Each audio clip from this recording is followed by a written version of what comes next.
Mm. Okay. Hello, everybody. Hi. Thanks for joining us on Tuesday night for Gleneagles University. And we have Niki Sepsas today, and he's going to be talking about 21st century Cuba. And um, and he'll also be going some of um, the great places that we want to visit while we're there. And Niki will tell you the last time he was Oh, visiting Cuba, maybe when he intends on visiting again. So thank you again. This is being recorded, and we'll stick around afterwards for some questions. Hi, Niki. Good evening, Tammy, and welcome, ladies and gentlemen. Thank you very much for inviting me back to join you. I want to make sure that you can hear me okay and my screen is good. Okay. As Tammy mentioned, I've made 3 trips to Cuba, taking groups from the People to People International. You may have heard about them. It's a group that was founded by President Eisenhower in 1956 at the height of the Cold War, to try to bring countries together by bringing people together. And his granddaughter, Mary Jean Eisenhower, was president of the organization for a number of years. We went to Cuba, we did Jordan, met the King of Jordan, Egypt, met the First Lady of Egypt, all these types of things with People to People International. And the visits we made to Cuba were with professional groups. There would be attorneys, or there might be teachers. Really had an incredible eye-opening look at Cuba, kind of behind the scenes, because while there was no U.S. embassy in Cuba at the time, there is now, we were able to meet with the Swiss. They hosted us at the Swiss embassy, where the American delegates would talk to us about the situation in Cuba, especially what we're looking at here, 21st century Cuba. Now we look at where we are, it's only about 90 miles south of where you are, the tip of Florida to Cuba is about 90 miles. And to look at how it's had transitioned today, we need to look back at how these little Spanish colony began as an outpost of Spain, one of the earliest, and then transitioned into the independence era, the Castro era, and today's president, Miguel Diaz-Canel. Look at October the 12th of 1492, when the 3 ships and 85 men with Christopher Columbus stumbled into the Bahamas, first stop in the New World. They would go on to Cuba, arriving there about 2 weeks later, and they explored the north coast of Cuba before going into the island of Hispaniola, that's shared today by Haiti and the Dominican Republic. What happened then right away was Hispaniola developed as the epicenter of Spanish development in the Caribbean, and then on into Mexico, Central and South America. But the spot there in Cuba, Havana, one of the earliest of the Spanish settlements in the New World. The race for colonies would take place over the next 3 centuries with not only the Spanish flag, which was the first in the area, but pretty soon there would be the British, there would be the French, there would be the Dutch, there would be the Swedes. And look at this, even we would see the Danes. We would buy the island of the Virgin Islands there from Denmark. So the American flag was flying in the area as well. And then how did what happened on July the 4th of 1776, when a handful of men assembled in Philadelphia, Pennsylvania, and declared their independence from what was the greatest superpower in the world at the time. This idea of independence would catch on, not just here, but in Europe and then in Latin America. It was 1789 when the French began their revolution. This idea of people ruling themselves would be an idea that would catch on in the Caribbean and in Latin America. We'd see the very first independent one in the islands was Haiti, 1804, when a slave army led by Toussaint Louverture would overthrow the French forces there. And then the next one would be in 1844, the Dominican Republic became independent, all the way to 1902, when the very first time a Cuban flag would fly over Cuba. We'd see Jamaica in 1962. And then even in the 1970s and 1980s, we would see a number of the islands take down the colonial flag and raise their own independent republic flag. We'd see this man in Cuba, Carlos Manuel Cespedes. He began a revolt against Spanish rule by freeing the slaves that he had and going into about a 10-year war. Now, the result of that was Spain opening the door slightly. It would announce a greater autonomy, local ruling for Cuba. Well, you open the door a little bit, it's going to open all the way. We'd see 30 years later, other side of the world, the Philippines. Emilio Aguinaldo would raise the flag of independence for the Philippines, another Spanish possession. Transfer back to how that affected Cuba, began the same movement in Cuba. The man in the center that you see is an American general who was sent as an advisor to the Cuban rebels. They were going to oppose Spanish rule, looking for an independent Cuba. Americans would send a battleship, the USS Maine, to Havana Harbor, there it is coming in, to protect what they said were American interests. Well, what were the American interests? Why would they have an interest there? All of the thousands of acres of sugarcane plantations, bring refined sugar to molasses to rum. So America was deeply involved in that. Well, what happened was the USS Maine exploded. It's like a mine on February the 15th of 1898. Remember, the Maine became the battle cry, and the President of the United States asked the United States Congress for a declaration of war. 261 sailors and officers died with the explosion of the battleship Maine. War was declared in April of that year, and it would only last a little less than 4 months. The Spanish-American War. The man who was probably most famous there for the Americans was a Rough Rider. That was Theodore Roosevelt. He had become the police commissioner in New York City in the state legislature, and then here was his stepping stone to the vice presidency of the United States. Now, the Spanish forces called it a day, just a little less than 4 months when the war started. The Spanish fleet in Manila had been blown out of the water in less than a day, and the fighting in Cuba would end after about 3 months. They went to Paris to sign a treaty of 1899, and something very interesting took place then. The United States would pay Spain $20 million. In return, they would get 2 islands in the Caribbean and Guam, way over there in the Pacific. This is interesting now because they say the American flag was going to fly over Cuba for the next 3 years, and then it would be taken down, and the very first Cuban flag would be raised. But look at the stipulations. The Americans would still have the power to intervene in Cuban affairs, supervising its finances and foreign relations. Now, how independent are you when you have your neighbor to the north able to do all of that? You're not pretty much independent at all. And it would breed a lot of problems. The disputed elections right after that in 1906 led to an armed revolt against the president. Well, the United States said, well, it's time to intervene. And they did. There's the era of Magoon. Look at this guy. Charles Magoon would be the governor of Cuba. The United States flag would again fly over the island for the next 3 years, an outright occupation of Cuba. We see the 1920s a very productive time for Cuba under President Gerardo Machado. We'd see the very budding tourism industry begin, hotels, restaurants, the infrastructure to service all of these. Became a very popular spot to visit, not just from southern Florida, but people from around the United States could go down to Cuba. The gambling casinos were open, the beautiful tropical shows were all open in places like the Hotel Nacional. September the 3rd, 1933, the height of the Depression. What happened? Well, President Machado is gone. Who is in control? That would be the big question. The Sergeant's Revolt would take place, and it would be this man who would, for less than 1 month, would be the nominal leader of Cuba. His name is Carlos Manuel de Céspedes y Quesada. And look at the interesting the way many of the Latins do their last names. Céspedes, the father's last name, Quesada, the mother's last name. Céspedes and Quesada. Why the and in Spanish? He wouldn't even be there a month, 28 days before he's out of office. So it's kind of a revolving door there now. What's going to happen? A pentarchy. Okay, we know what a monarchy is. That's one person. Pentarchy is 5 people. And these were the people who would be in control for, again, a very short period of time. President San Martin would be the provisional president, but in 1934, he's gone. Now, the last man standing would be the man on the far right. He was one of the sergeants.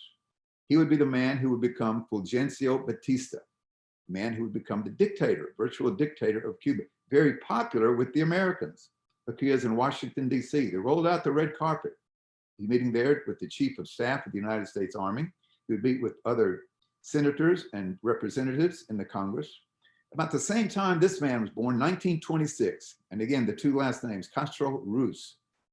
He would send a letter to President Franklin Roosevelt, inviting him to come to Cuba when he was just 14 years old. And he said, when you come, bring a $20 bill. I want to see a $20 bill. Well, Roosevelt never did come, but Castro did become imbued with this idea of a free and independent Cuba. No American involvement, no involvement from any foreign powers. He would be arrested in what would be called the July the 26th movement. And here is one of the great what ifs of history, how the history of Cuba would have been dramatically changed. They had him in jail, but instead of executing him or keeping him in jail, they released him. He went into exile in Mexico. About the same time, he would meet this man, Che was known as, Ernesto Guevara. Now, he was not from Cuba. He was in Buenos Aires in Argentina.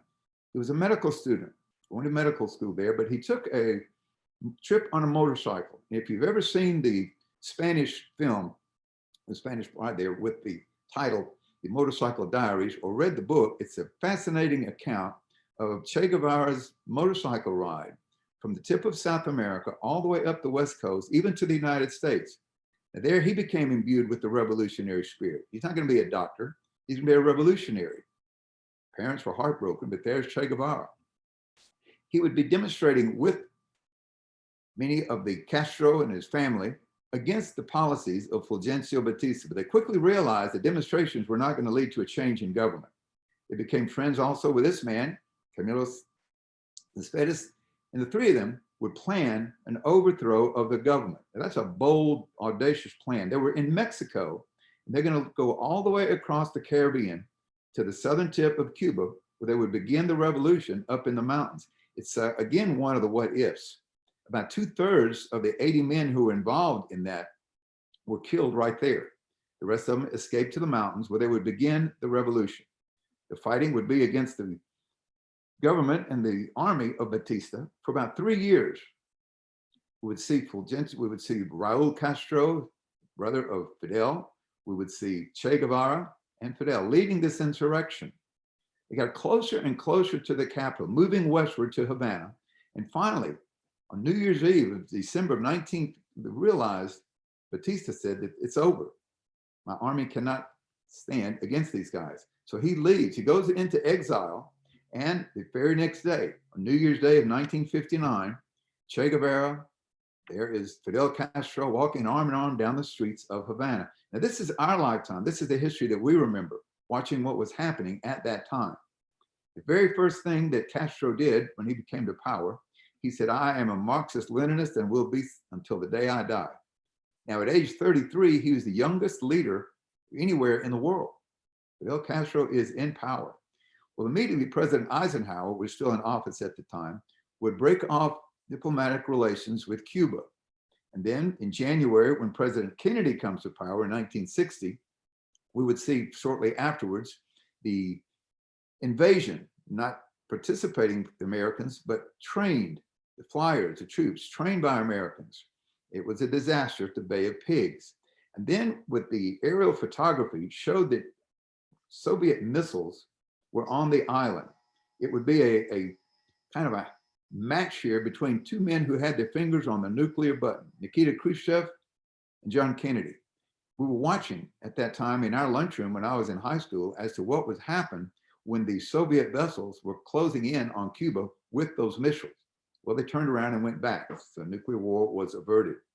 But then what further cemented the Americans with their attitude toward Cuba would be when the Cuban government under Castro nationalized all of these American-owned companies, the refineries, everything there was nationalized without compensation.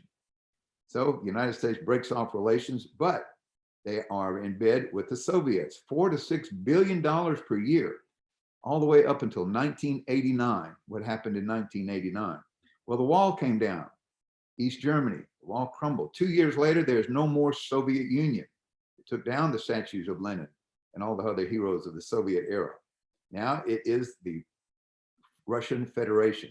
A popular cartoon of the day showed Gorbachev looking at the hammer and sickle. Now that it is gone, the Russian Federation flag would take the place of the old hammer and sickle. So Castro's got to find new friends, and he found those in Asia. The Chinese would invest billions where the Soviets were involved before, and there at the bottom you see Raul Castro, along with his brother Fidel, meeting with the Chinese. In addition, he found some very close to home, Hugo Chavez up there in Venezuela. And then in Bolivia, Evo Morales, one of the Native Americans, very first who would be president there. By the way, look at Morales' hair. I've had women who watch this show said, you know, there were women who would pay to have hair like that he's got. A thick, great head of hair for President Morales. in Bolivia. Well, all the way until 2008, all of the highest positions in the Communist Party in Cuba would be held by Castro. Fidel Castro was the president, and then more importantly, the first secretary of the Communist Party. He's the one who really has the final say. And then after he's phasing himself out, he's got health problems, here comes his brother Raul, who would stay all the way into power until 2018. So we've got a continuation of the Castro family leading the affairs of Cuba. The change that was coming, what's happening? It made a lot of very important changes to what people can do in Cuba, including traveling outside Cuba. 2013, they began easing those travel restrictions that had gone into play in 1961. You're not going to leave the island.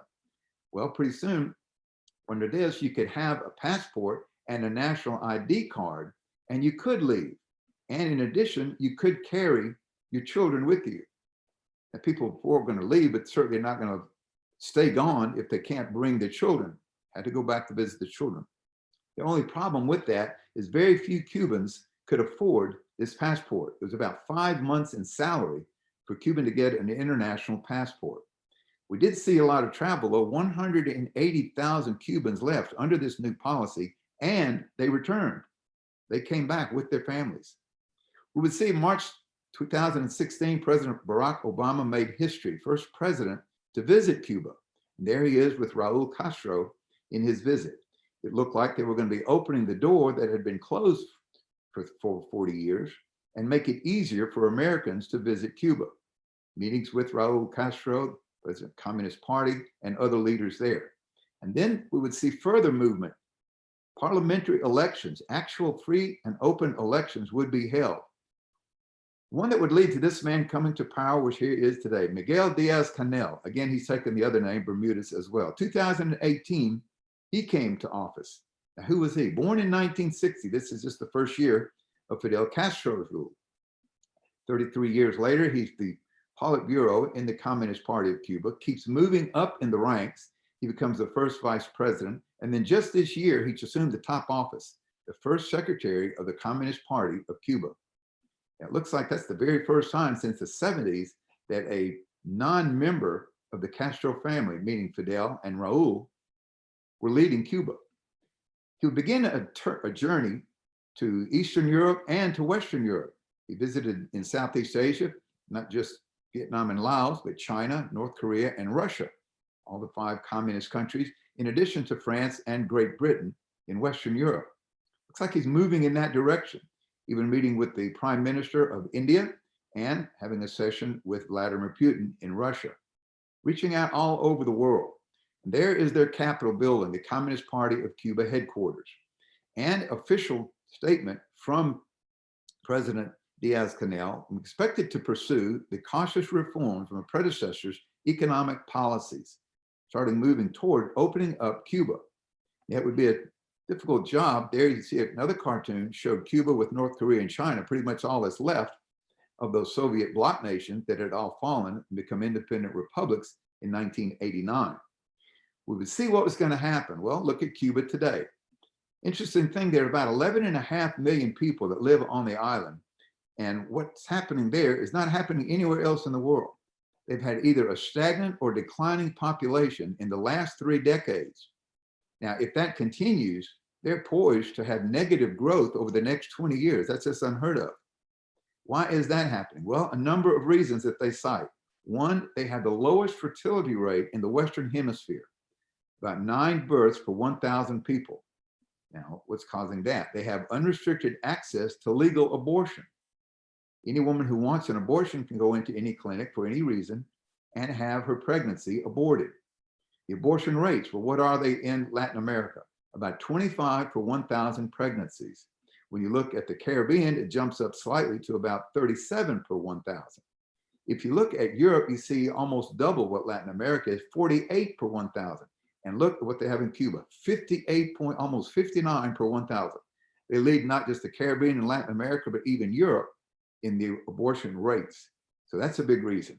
The second one that they list is the widespread use of contraceptives. These are readily available, and almost 80% of Cubans are in that very young childbearing ages. As you can see, the Catholic Church not very pleased with that. They're not in favor of contraceptives or abortion. And then there has been immigration, people who actually have left. Numbers have grown over the last few decades. One of the things that we see that the people who were taking us around Cuba found very interesting to show us is what's happening with their exploitation of natural resources. Nickel, especially over the eastern part of the island, has recently accounted for about 1/5 of all of the exports of Cuba. We look at how much is there, 4% of the world production was right there taking place, and they have about 5% of all of the tons of nickel in the world reserves. So they're poised to make a lot of money on that. Not their chief export, but about 21% of them. This is the most important one. Cuban cigars, illegal in the United States, but we were able to bring them back because our visits, we had a Treasury Department license. It's interesting how it's grown. There's about 80% of the land that's owned by the government, but they make a big distinction in ownership and use. When we look at where they're growing most of that, we find 71%, almost 3/4, are in the private in uses. Less than 30% is in the state-run form. So you see who's really doing the better job in growing tobacco in these private or co-op ways. Leading tobacco producing region is way over here on the west. Pinar del Rio, which is next to Havana, is the prime area of tobacco. And then they're looking at this. You're going to find any offshore petroleum. 2006, the United States Geologic Survey did a survey to see if there are recoverable amounts of petroleum and natural gas in the waters around Cuba. They found, guess what? There's almost 10 billion barrels of estimated of oil. But is it economically retrievable? How much money will they need to begin extracting that oil, picking the pipelines to have it then sent around the world where it would be sold on the world markets? Haven't done anything on that lately, but they're looking still at trying to get that industry going. Commercial fishing has and still is a very important part of the Caribbean life there for the Cubans. Commercial fishing operations taking place. We see in just about every port that you go, a huge fleet of fishing boats harvesting there from the ocean. And then sugarcane production. This is what the Spanish found as their chief crop when they first began colonizing Cuba in 1513, when Havana was founded. Thousands of acres in sugarcane used to make molasses and used to make rum. Of course, they're still involved in agricultural products that are shipped out, especially the tropical products, along with corn, potatoes that are grown. When we see this, potatoes. Now, this is interesting here because this is private enterprise, home businesses. Well, wait a minute, it's a state-run economy. Yes, but they are today maybe 500,000 of these cuentapropistas, these self-employed people, in a survey that was an American firm took in 2015. Those numbers, they say, have gone up recently, but we don't know to what point. But people making ceramics, making pottery, people making their cigars for sale. Again, free enterprise, the people are getting more active, engaged in that.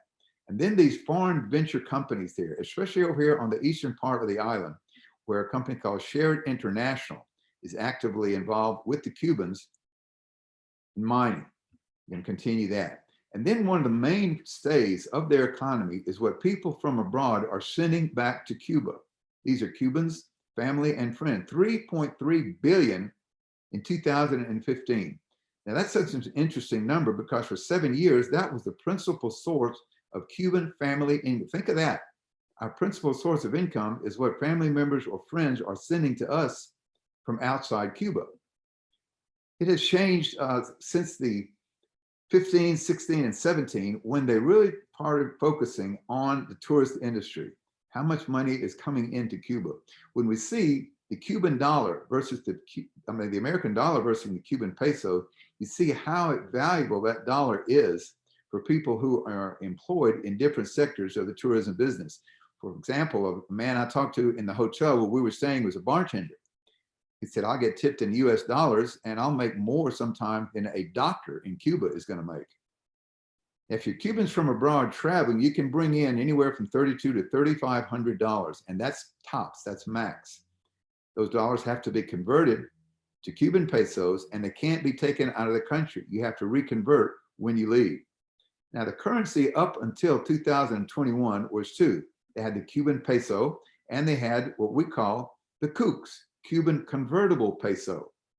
Now, in January of this year, they discontinued the CUC. So we have the Cuban peso.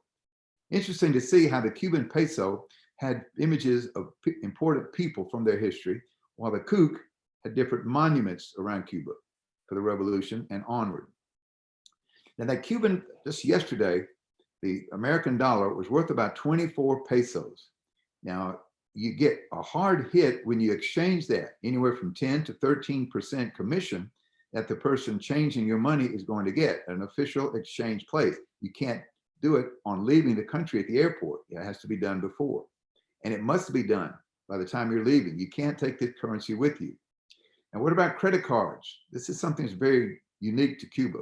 Up until recently, they had the MasterCard and Visa that was being accepted pretty readily around Cuba. American Express was not, nor traveler's checks.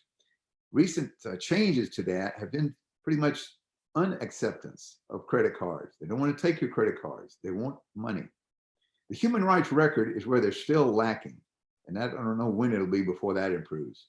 Human Rights Watch said the Cuban government represses nearly all forms of political dissent, and Cubans are denied basic rights of freedom of expression, association, assembly, privacy, movement, and due process of law. And that's what keeps the embargo and the alienation from the United States. When will it change? Well, the EU is looking at it. They accuse the government of continuing the violation of fundamental rights and freedoms. The United States said this embargo will stay in place as long as Cuba continues to refuse to move toward democratization and greater respect for human rights. When will that take place? Will it take place? Well, we've seen some moves in that direction. A movement called the Ladies in White. These get together, these women every weekend, and wearing some kind of white garment will come down to many of the government buildings and protest. We want more of a movement to democracy. Well, it's pretty much fallen on deaf ears. They're not going to open that door completely. But what we saw just 2 years ago, just before the COVID shutdown, something that had not taken place in Cuba, the ability of Cubans to rally, to protest. This one was seemingly insignificant. Ending animal cruelty is what that sign says in Cuba. But it was a landmark because for the first time, the government explicitly permitted a public march unassociated with any part of the communist state. You're not going to demonstrate against the government, but you can in these other areas. Will it open up? Well, we will see. You don't want to go to prison there. There are 40 of these maximum security facilities and 30 minimum security, one of the largest prison systems in all of Latin America. Under Castro, it's estimated about 200,000 political activists, dissidents were imprisoned during the Castro era. Today, the figure is less than 200. That's a huge step forward. And they're second only to China still with the number of imprisoned journalists locked up because of your journalism. This was their Alcatraz. This is where you never wanted to go. For 50 years, Presidio Modelo was the place. And some of the most brutal conditions took place here in this prison. Now here is where they're shining and where they're most proud. The educational system of what's happening now in Cuba. During the 2 years before Castro came to power, about 80% of literacy rate. That was number 4 in the region, pretty bad. Now look what happened today. Almost 100% literacy rate. It's just not happened anywhere else. And they're very proud that 94% of the kids in high school will graduate, get the diploma. That's higher than many developed countries. And here they are, supposed to be one of the developing. One of the areas that we visit most often is to see the schools and see what's happening. One of the great things that we found is the distance learning opportunities they're offering for many of the agricultural families. Many of the mothers and fathers are working in these fields. The kids can still go to school, and it's free and it's compulsory. They have to go to school. This is the group I mentioned, People to People International, founded by President Eisenhower in the last term of his presidency, 1956, height of the Cold War.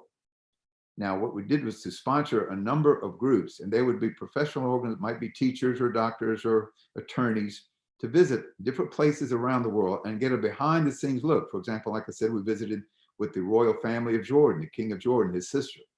In Egypt, President and the First Lady.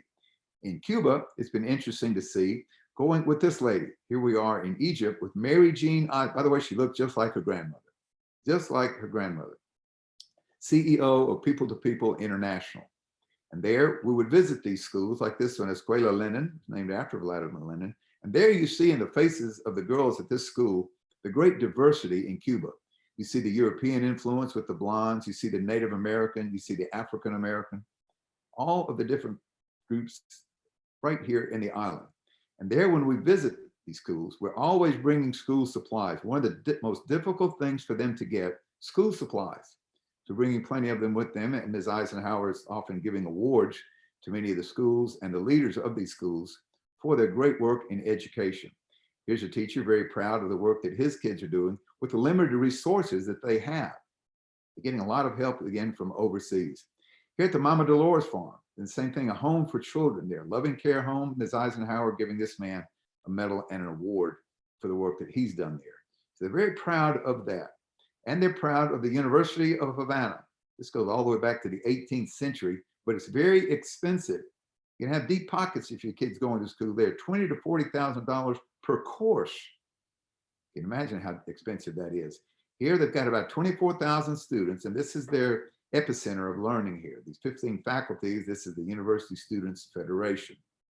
We also see a university on the eastern edge of the island at Santiago de Cuba. By the way, they always mention Santiago as Santiago de Cuba because there's Santiago in Chile and many other places in Latin America. So this is the university that came along in 1947. And then you always hear so much about healthcare in Cuba. Done a great job here. 10% of their gross domestic product is still spent every year on healthcare. And what they call the Cuban health paradox is the health outcomes that they have with the limited help that they're getting from overseas is rivaling those outcomes in the developed world.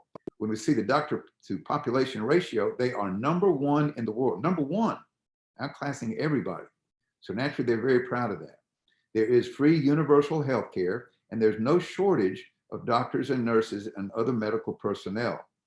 Now, they've done a great job in life expectancy, number 55 in the world. They're #5 in the Americas, even behind #4, the United States. They've been steadily moving up from what they were years ago. Now, here is the deaths per 1,000 live births infant mortality rate. Look what it was back in the 50s. Just 2 years before Castro came to power, about 32 deaths per 1,000 live births. It improved then in the 90s, that number dropped to 10 per 1,000 live births. And then after the millennium, 6.1. And look at 2009, all the way down to 5.3. And what was it in 2019, the last years that they have numbers for? 3.8.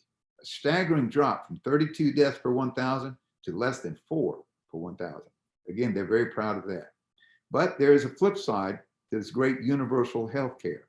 Doctors are traditionally very lowly paid. Again, talking to a bartender, he said, I can make more getting US dollars than sometimes a doctor is going to make.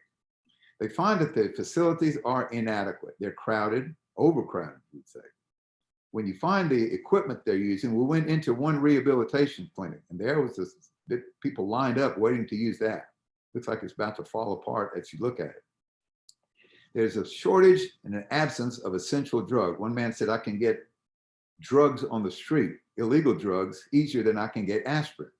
So they have an absence, a shortage of these drugs. They're working to renovate some of these old, dilapidated, abandoned hospitals that were just falling apart, and they were falling apart. They've done a good job of trying to get things back together, but again, it's a very slow process. So great health care, a lot of doctors, a lot of nurses, but poor conditions. If you get sick while you're there, don't worry about those places. You're going to be welcomed over here. And that is a first-class hospital, but it is for those who can pay and for foreign visitors. Now, one of their most valuable exports, let's say, is the Cuban doctors. The healthcare workers today are in about 55 nations around the world. 50,000 of them, Cuban trained, going to places like the vaccinations in Africa for the Ebola virus when it was spread. We'll look at also of what they've done with Venezuela. Doctors for oil. They're exchanging their doctors, bring them over there to help in their clinics in exchange for petroleum. Need that badly. Just yesterday, the average monthly wage was listed as about 1,050 Cuban pesos per month. That's about $43 a month. So a person can expect to make on the low end of maybe $300, at the high end of maybe $500 per year. But when you figure what they're provided, they can get by. They've got free healthcare, free education, and their living expenses in many cases are subsidized. Not nearly a grand salary, but certainly they're able to get by. Would like to do better, trying to do better. Social change has taken place too. The LGBT movement began in 1979 when it was legalized, before it was illegal. One of the people most influential in that movement has been the niece of Fidel Castro, the daughter of Raul, Mariela Castro, very popular in this LGBT movement, the Rainbow Revolution, they call it. She's moving to try to get the internment in these labor camps discontinued, to do away with that. And then to recognize same-sex marriage has taken place again in places in Latin America, which is surprising, such a heavily Catholic, Roman Catholic church there, but they're moving in that direction. Will it happen? When will it happen? Well, Ms. Castro seems sooner rather than later. And then international visitors, again, closed for so long for Americans. Other international travelers, even since the 60s, have been coming to Cuba. Look at the numbers, how they've been steadily rising. Now, the most, within 2018, when they had almost 5 million, again, they would shut down with COVID the following year. But the vast majority of them have been Canadians. They run every year about 1/3 Canadians are their natural visitors. Now they've got the Americans, second place, 285,000, Germans coming in third. We would see the Brits, we'd see the Italians, and then we would see the French. Pretty substantial numbers considering how difficult it is for Americans to go to Cuba. How difficult? Well, we'll show you in a moment. This is one of the premier hotels. One of the premier inbound operators in Cuba is a Canadian company. And they have some hotels that are second to none. This is the Melia chain. This is Melia Cohiba, where our group was staying. The Nacional, this was dated from the 30s and the 40s, when Cuba was the recreational center from around the world coming down here to enjoy the tropical weather, the gambling, and the shows that took place here at the Nacional. And the most visited areas with people, well, it's right here next to Havana and on the eastern edge of Santiago de Cuba. And then right here at this spot, it's called the Beach of Varadero. Cubans are not allowed to go there. When we were there, it was all international visitors, Americans, who were doing that. Varadero Beach. And you can get air service. 4 different places in Cuba where you can fly to, from there in Fort Lauderdale and Orlando, and even up in New York and New England. The cruise industry, well, with the look like it was going to be opening up during the days of Barack Obama, many of the cruise companies were scrambling to start programs to Cuba. Now, sadly, the 10 companies, and some from the entry level like Carnival, all the way up to Seabourn, Silver Sea, and Viking, had promised they were going to have itineraries that would include Cuba. Well, now for the Americans, it's gone the other way. It's very difficult. So most of those lines now are not offering. You can still find cruises to Cuba, but they have a long way to go in their infrastructure. The cruise terminals need to be renovated, new ones before ships, especially the larger ships, can start bringing their passengers down to Cuba. And recently we've seen the Trump administration, well, recently, 2 years ago, the Trump administration was enforcing what was called the Helms Burton Act. Now, what was that? Very unpopular act by the Europeans. United States could file lawsuits against European companies who were operating out of United States properties that were nationalized by Castro in 1959. That meant many of the tobacco factories, the rum distilleries, the hotels. That would make a huge impact. Even Cubans who became US citizens after their properties were seized would fall under this. Well, there was a great outcry by Canada, by France, by Spain, and by Great Britain. They were going to file suit. They were going to lose millions of dollars with that Helms Burton Act if it was enforced. Well, they had a case in the World Trade Organization, and they're going to take that to the courts and see, is the United States interfering with the business ties between Cuba and these other sovereign nations? It appears that they are. But they've been bending the rules ever since the time of Bill Clinton, suspending key clauses of that Helms Burton Act to avoid these trade clashes. They've done a pretty good job of that. Are they going to change the policy now? Well, we'll see. We'll see. The purpose to do that was to isolate what is only recognized as a legitimate government in Venezuela, the Maduro government, by 3 countries, Cuba, North Korea, and the Russian Federation. No other country in the world recognizes the Venezuelan government under Maduro. Will that bring pressure on them? Well, it's been interesting to see how that turns out. What about Americans traveling? Can you get on a plane and fly to Cuba? Well, officially, the Department of Treasury has said no. It's officially prohibited by statute. However, there are 12 ways that they have decided in this Office of Foreign Assets Control that you can visit. 12 authorized categories of travel. And you can see if you fall into this. One, you can join it if it is family business. You can go there if you are an official business of the United States or any foreign government. You can go to Cuba if you are a journalist. I could go there right now, get my visa and go as a journalist, as a writer. You can go if you did like we did with the people to people, professional meetings, research, all types of meetings that they have there. Educational activities, if you're going there for educational purposes, and for religious act, if you want to go and work in a mission there. Many of different religions will have many of their missionaries down there working with the locals. The other 6, what are they? Public performances, workshops, athletic competition. You can go for that. You can go if you are in support of the Cuban people, if whatever you're doing supports the local population. You can go on humanitarian projects. You can go as a private foundation activities, again, many times fundraisers for them. And then educational importation of informational material, if you're bringing and disseminating information for the locals. And the last of the 12, certain authorized export transactions. 12 ways that you can go legally to Cuba. Now, other people have gone down illegally, but it can be very expensive. We met with some guys who had come back. You can go through the Bahamas, but you couldn't travel through Miami at the time. But they came back out of Bahamas and they were caught. There is a US Customs agent there. They had gone bone fishing down there. They were fined about 15,000 US dollars for going down there illegally. How about tourism? That's where they're banking. That's where they're looking. All of the great natural beauty above and below the surface of the sea, Cuba is very richly blessed with. There's the high point, Pico Turquino, at about 700 feet above elevation. All of the great diving. We see dives, all of these dive spots on the north and the southern coasts of the island. Very active dive center. One of the reasons is this Puerto Rico Trench, which begins over here in Puerto Rico, is one of the second deepest spots on the planet.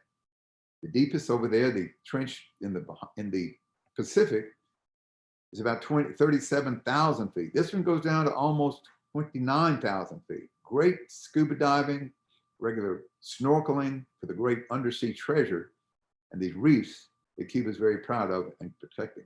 I mentioned bone fishing, some of the best bone fishing anywhere in the world, where sportsmen are enjoying down there in Cuba, going legally. The tourism industry, Havana Bus, the tourist area, is just doing an excellent job of opening up the city and the entire island. Some of the greatest colonial architecture. Again, Havana was founded in 1519. Some of these old buildings date from the end of the 17th century, the 18th century. You see the historic sites, this particular one for the Americans where the battleship Maine was broken up.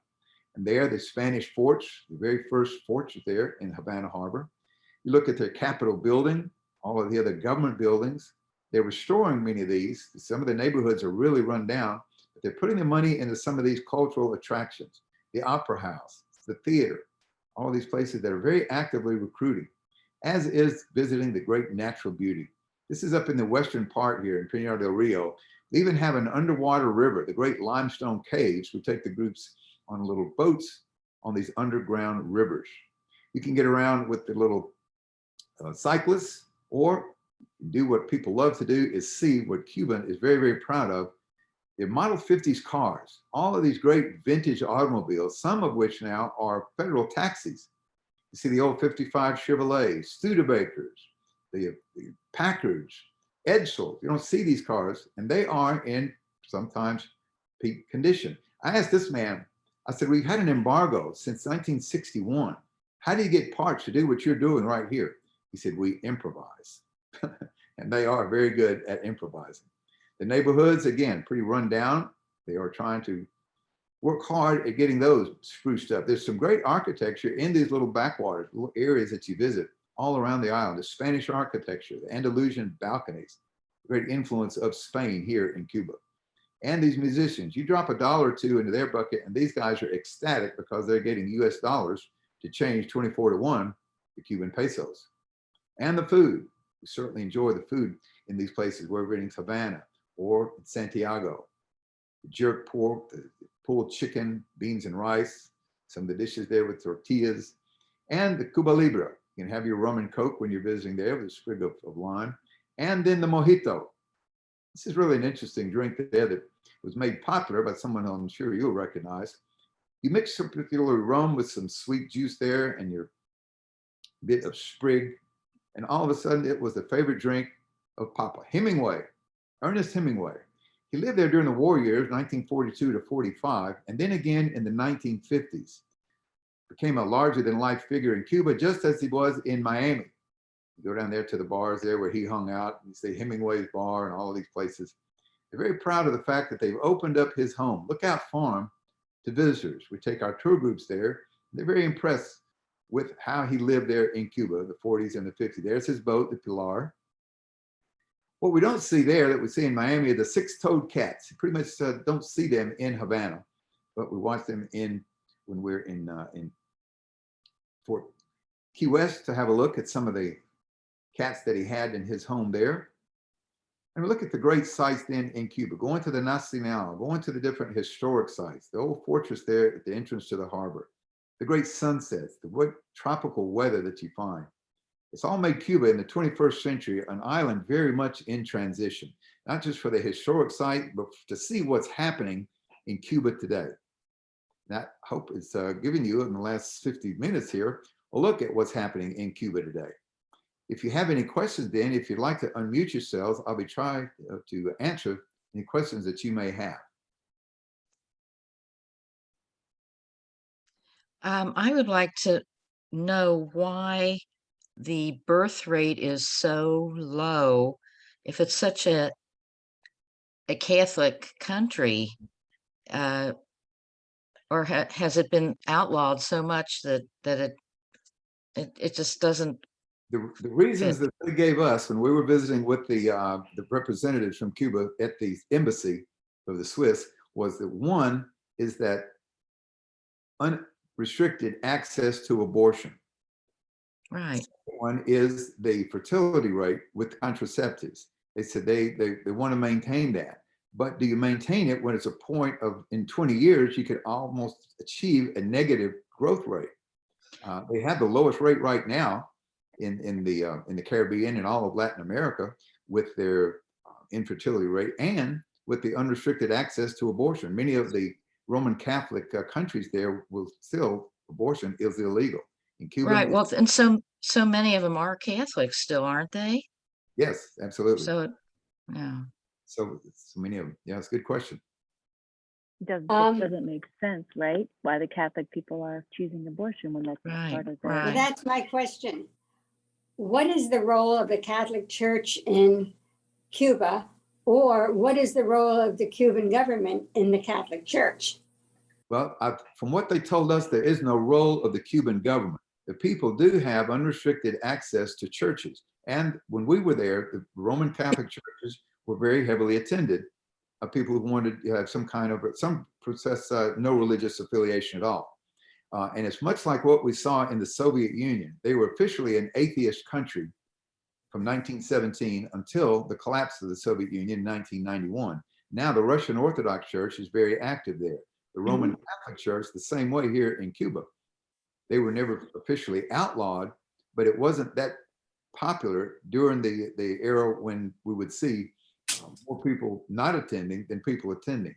But we went to a number of services there on the 3 trips that I made, and the clergy, the nuns were very active in their missions and the different ministries that the Roman Catholic Church provides to the local people. They see it as a haven also. Many of those ministries are very popular in their distribution of different types of social services that they provide. We showed you where the like an orphanage where they had children who had been abandoned or orphaned, their parents taken in off the street, and the Roman Catholic Church often very active in doing that. Thank you. You're welcome. I have another question. What is the effect of the global warming as far as taking over the island, the water rising and Yeah, that has taken place in the 6 years since I've been there.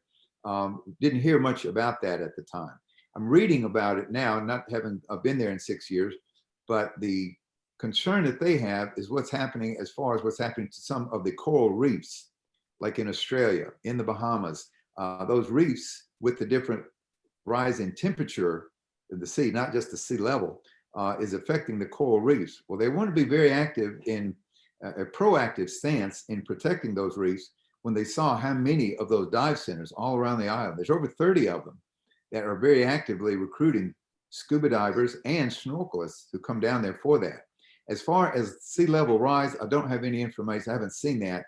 I did see some in the Pacific, however, with a couple of those islands are to the point where in a few years we may not be here. So there's much more, and especially they have the same kind of warm water that we find down in the Caribbean. So that remains to be seen. And I'm sorry, I don't have a definite answer on the temperature levels rising, but they're concerned about protecting their reefs and the dive operations. Mrs. Greenberger, I just looked up why the women are getting the abortions despite the religious is basically because it's the economic situation. They don't want to bring a child into this world despite the priest yelling at them, and so it's such against this, but that's what I'm hearing is why they are doing it. Makes sense. It doesn't, and that's a sad thing to say, that things are so bad. I don't want to bring a child into this type of a situation. Hopefully it's going to improve. Each time we were there, the people were just so happy to see Americans, get their picture taken with an American, leaving the money that we left when we brought to the island, and the remittances that Cubans living abroad are still sending. It's kind of like the Filipinos. Most of them, a majority of their gross domestic product now is from remittances abroad. So with the terrible conditions that they knew at one time, easier to get street drugs than it is to get aspirin. Hopefully that's going to change. Hopefully we'll see a change in that. Yeah. So has anybody been to Cuba in the last couple of years? I might be able to get the gentleman from Bridge tonight, and he can tell you he was just there. He said that he stayed at a castle. I guess a lot of the Italians had castles and they never thought they didn't plan on leaving, and he stayed there at a castle, and for $1,000 a week he had servants and he had food, and he said it was an amazing trip. But can you tell us more about these castles and the Italians and what they did, Niki? It's one of the most interesting places that I've been, 120 something countries around the world, to go to the one that's so close to us, 90 miles away, and what they're experiencing, what they have gone through, and what their hopes are for the future. That's a very interesting point that you made about, renting your own castle. You do it in Italy, you do it in these, countries that you don't consider developing countries, and you have a chef, you have attendants, you have everything. Scotland, we've done that in Scotland. Some of the old Scottish castles doing the same thing. And here, to be able to get a workforce who are very eager to work, to go to work and open up some of these historic places that might be from colonial era or after that, to people with the resources to come down there and spend that kind of money. The Cubans would be jubilant, to see that. Certainly are. Andy and I were there 6 years ago with a group from Gleneagles. Wow. And It was probably the best trip I ever took. I found it fascinating. It was a great trip. You were only able, it was shortly after Obama got into office, and you were only able to go on like a mission. So everybody brought supplies, toothpaste, medicines, which they desperately needed when we were there. The drugstore and the drugstore, the shelves in the drugstores were empty for the most part. And people would come to actually one of the conservative synagogues where there was this lovely lady who collected all of our donations and would just generously distribute them to people who came to see her, Jewish, non-Jewish, it didn't matter. That was her role. It was very interesting. Mr. Kavanaugh, you had a question. going back a lot of years, in 1962, I was in a restaurant, and I was in my senior year of college. I had just ordered my Marine Corps officer uniforms that day for commissioning in June. It was a day that the Kennedy made his speech about Cuba and about the the Russians and the missiles and all that. Going back the next couple of years, in 1964, I was there in the Marine Corps and landing in Cuba. And it was a day that Castro was rattling the rockets, and we thought he was going to do, some bad things. And so we landed in Cuba. It was just an interesting time, and then thinking about it today. It was a very tense time that you saw right there. Like I said, we were listening to it on little transistor radios in our lunchroom in high school. And what's going to happen? The Russians going to blink and turn around? Kennedy said he would not allow them to bring those missiles into an area that's just 90 miles from Miami with intercontinental ballistic missiles with the reach all the way to Los Angeles and New York. So it was a tense time. And then to go to the Bay of Pigs, I've done stories in magazines that I had when I interviewed two of the American flyers who were flying those Cubans into that area. And when President Kennedy pulled the air cover after it became so unpopular, of course, the guys were killed or captured as soon as they landed. But the flyers there then were given the opportunity to go ahead and fly. They were just training these guys before, right here in Birmingham, Alabama, at our airport. The CIA had them there. And then three of them did fly, and the last one just recently passed away. One of them was living in Melbourne, Florida, up the coast from where you are, and the other one was living here in Birmingham.